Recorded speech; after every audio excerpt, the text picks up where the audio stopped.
کچره تاسو غواړئ چې زموږ هر دعا د الله تعالی قبول کړي نو د نبی علیه الصلاۃ والسلام یو آسان ترین عمل درته درخېمه چې دا عمل تاسو کوئ کنه د دې به تاسو ته دوه فایدې ملاویږي. اوله فایده چې الله رب العزت به تاسو مستجاب الدعوات وګرځي، یعنی داسې به الله تعالی تاسو وګرځي چې تاسو یو دعا به بیا نه رد کېږي، هر دعا به الله تعالی تاسو قبلوي. او دویمه فایده ډېره عجیبه فایده ده، وایي الله رب العزت په تاسو ته د ټولو مسلمانانو د تعداد برابر نیکۍ در نصیب کړي. نن سبا چې څونه مسلمانان دي د دې ټولو د تعداد برابر نیکۍ به الله تعالی در نصیب کړي. او نن سبا د پاسه 2 ارب مسلمانان موجود دي، نو په هر ورځ کې به تاسو ته د پاسه 2 ارب نیکۍ ملاویږي زما عزتمندو. او ګورئ د پاسه 2 ارب نیکۍ دا لږې نه دي. ګورئ ښه تاسو سوچ وکئ چې کله 100 لکه شي 100 لکه که نه دا 1 کروڑ شي، او بیا چې کله 100 کروڑ شي دې نه 1 ارب جوړ شي زما عزتمندو.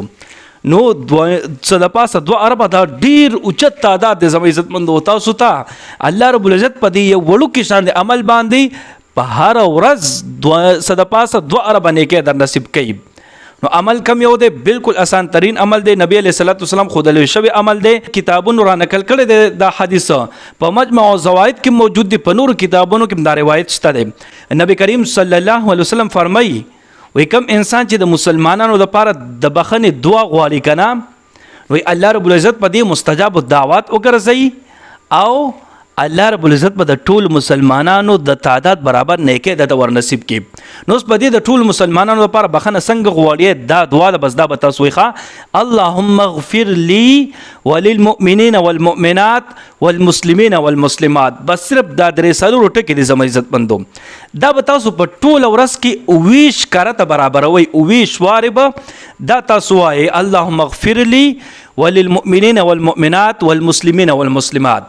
ایک عربی کې ویلم نشي کنه، پښتو کې تاسو ویل شي چې الله تعالی ما تم بخنو کې او یا الله تعالی مؤمنانو سړو او مؤمنانو زنانو ته بخنو کې.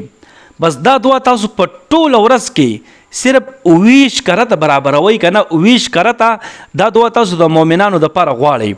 دا دواړه فائدې به الله تعالی تاسو ته در نصیب کړي چې تاسو به الله رب العزت مستجاب الدعوات وګرځي. تاسو هر دعا به الله تعالی قبلوي، یو دعا به تاسو نه رد کیږي. او ورسره به الله رب العزت تاسو ته د ټولو مسلمانانو د تعداد برابر نیکۍ در نصیب کړي، یعنی څه د پاسه 2 ارب نیکۍ به الله تعالی در نصیب کړي زما عزتمندو. نو دا په خوله باندې خو ویل ډیر آسان دی زما عزتمندو، خو چې د دې حقیقت ته وګورئ کنه ډیر اوچت فضیلت دی دا زما عزتمندو. په قیامت کې به انسان یوې نیکۍ پسې ارمان کوي، هغه به ورته نه ملاویږي. دلته الله تعالی موږ ته موقع راکړې ده چې تاسو په یو ورځ کې 20 کرته دا اللهم اغفر لي وللمؤمنین والمؤمنات والمسلمین والمسلمات وایي. په یوې ورځ کې تاسو ته څه د پاسه 2 ارب نیکۍ ملو شي. نو تاسو سوچ وکئ چې هر ورځ څوک دا دعا وایي که نه، نو څونه زیاته نیکۍ به الله تعالی دته ور نصیب کړي.